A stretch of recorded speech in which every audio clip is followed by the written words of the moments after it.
Konnichiwa.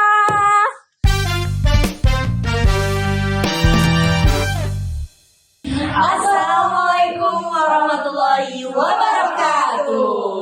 Halo Sobat Konstitusi, selamat datang di podcast Suara Konstitusi, tempat kita ngobrol santai dengan berbobot seputar hukum dan ketatanegaraan Indonesia. Nah, kali ini kita akan bahas topik yang menarik banget nih, mulai dari pengertian hukum tata negara, sejarah perkembangannya, sampai bagaimana sistem pemerintahan kita berjalan hari ini. Tentunya nggak sendiri nih, sudah ada teman-teman podcaster hebat di sini. Hai semuanya. Halo. Oke, langsung aja kita mulai dari dasar dulu ya. Apa sih pengertian dan ruang lingkup hukum tata negara itu? Aku lempar ke kamu. Baik, jadi secara sederhana, hukum tata negara atau HTN adalah bagian dari hukum publik yang mengatur bentuk negara, sistem pemerintahan, pembagian kekuasaan, serta hubungan antara lembaga-lembaga dan warga negara. Jadi inti HTN itu adalah fondasi dari bagaimana negara dijalankan secara sah dan tertib ya? Iya, betul banget. Oke, nah biar lebih paham nih konteksnya, gimana sih sejarah perkembangan HTN di Indonesia dari masa ke masa?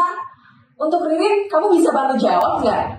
Tentu, kalau kita lihat secara garis besar, perkembangan hukum tata negara Indonesia terbagi menjadi beberapa fase. Yang pertama, ada masa kerajaan. Pada masa ini, sistem pemerintahan masih bersifat monarki absolut. Kekuasaan raja sangat besar dan hukum bersumber dari tahta raja. Yang kedua, masa kolonial Belanda. Indonesia belum punya sistem ketatanegaraan sendiri, sehingga aturan diatur oleh pemerintah kolonial lewat Indische Staatsregeling atau peraturan negara Hindia Belanda. Yang ketiga, masa kemerdekaan 1945 sampai 1959 di bawah.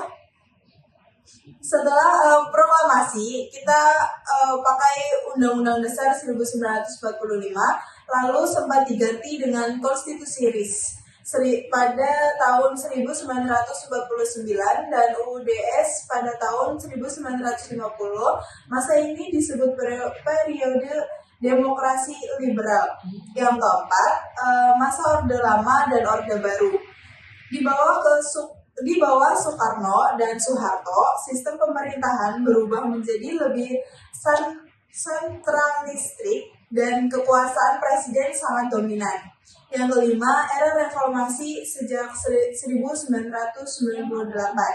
Terjadi amandemen UUD 1945 sebanyak 4 kali, yaitu pada tahun 1999 dan sampai 2002.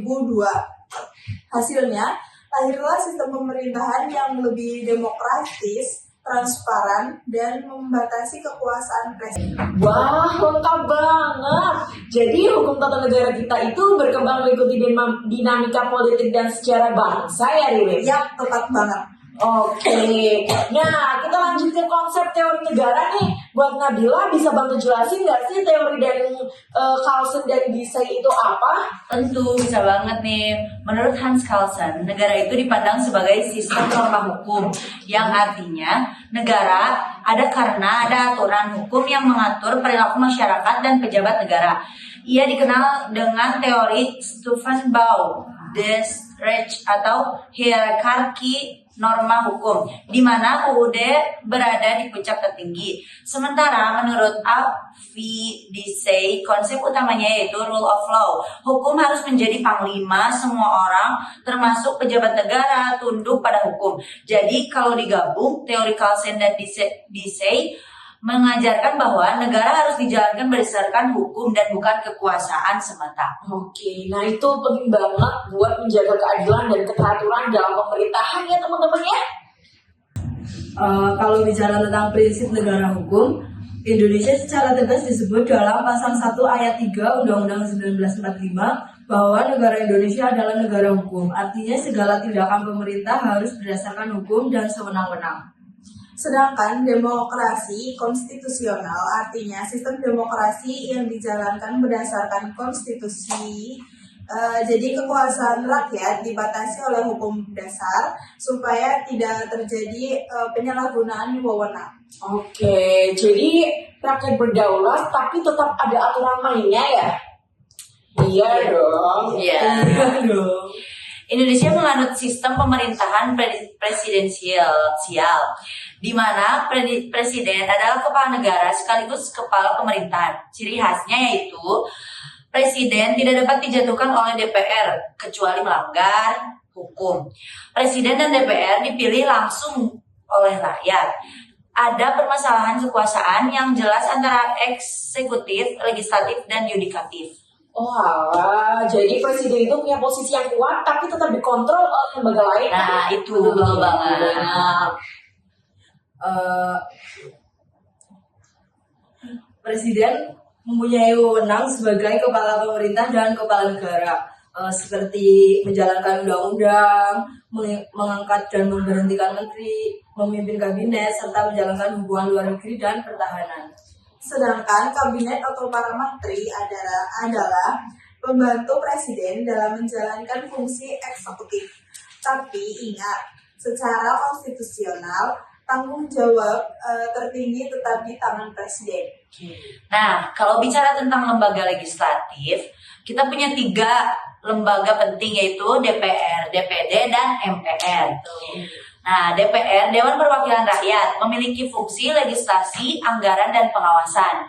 DPD, Dewan Perwakilan Daerah, mewakili kepentingan daerah, terutama dalam bidang otonomi daerah, hubungan pusat daerah, dan pengelolaan sumber daya. Yang ketiga yaitu MPR, Majelis Permusyawaratan Rakyat. Dulu lembaga tertinggi negara, tapi setelah amandemen, kini berfungsi menetapkan dan mengubah UUD, serta melantik presiden dan wakil presiden. Wah, pembahasan kita hari ini lengkap banget ya. Mulai dari pengertian, secara teori, sampai struktur ketatanegaraan di Indonesia. Kesimpulannya, hukum tata negara adalah fondasi penting dalam menjaga agar negara berjalan sesuai konstitusi dan nilai demokrasi. Bener banget, memahami HTN bukan cuma buat mahasiswa hukum, tapi juga buat kita semua sebagai warga negara yang sadar konstitusi.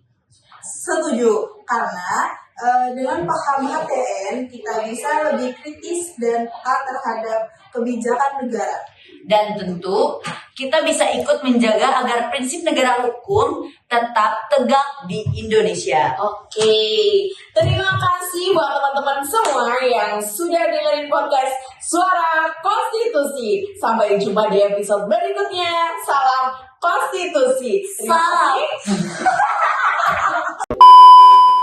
Salam konstitusi. Terima kasih. Wassalamualaikum warahmatullahi wabarakatuh.